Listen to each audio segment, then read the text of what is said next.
Thank you for viewing the Deltek Time and Expense video. This video will demonstrate how to add a new year to an existing timesheet schedule. All users of Time and Expense must add a new year for their existing timesheet schedules. This is a simple process, but it can create significant problems if you do not complete it properly. Use the steps in this video to complete this process. Important note, the dates used in this video may reflect previous years. Please use the appropriate dates to reflect your upcoming next year. If you need further clarification or have questions after viewing this video, please call support services at 877-457-7765. If calling from outside of the United States, please refer to the list of phone numbers using the direct URL on the last slide of this webinar.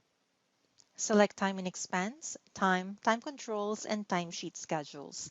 The word Manage has been removed from the application name starting Costpoint version 8. Click on Query and click the Find button. Select SemiMonthly within the Timesheet Schedule search list. Click the Create Year link. The Create Year pop-up window will display.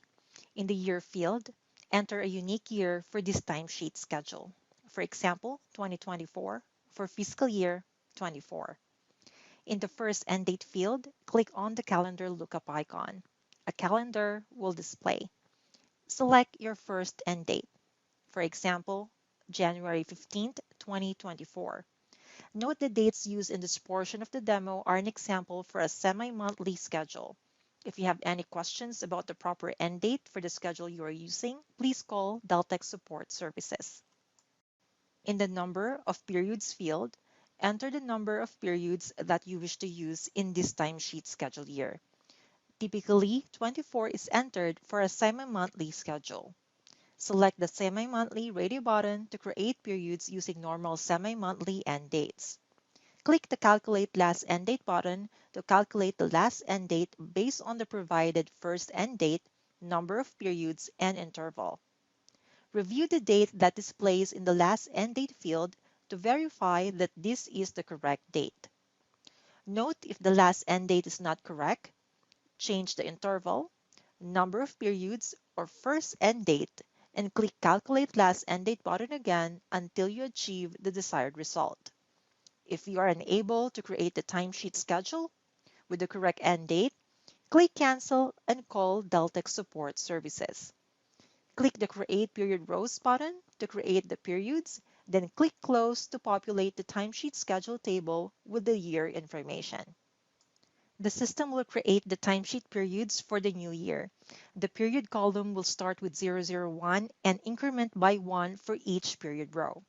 The system will calculate the start date and end date columns using the information you provided in the Create Year dialog box. By default, the open checkbox will not be selected, while other checkboxes will be selected.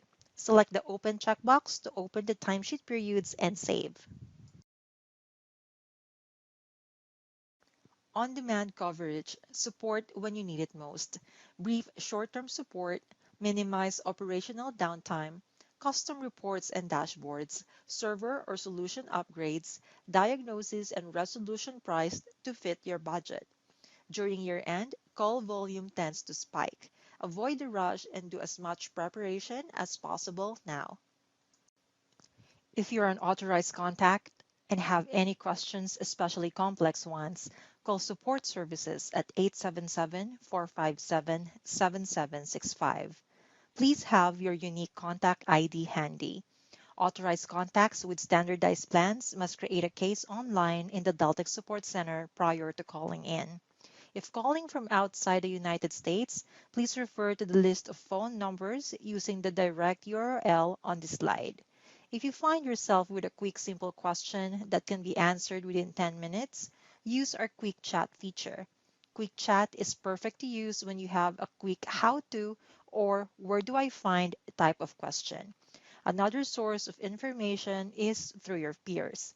Use the Delta community to reach out to the other time and expense users and find out their solutions, experiences, and ideas for any questions you may have.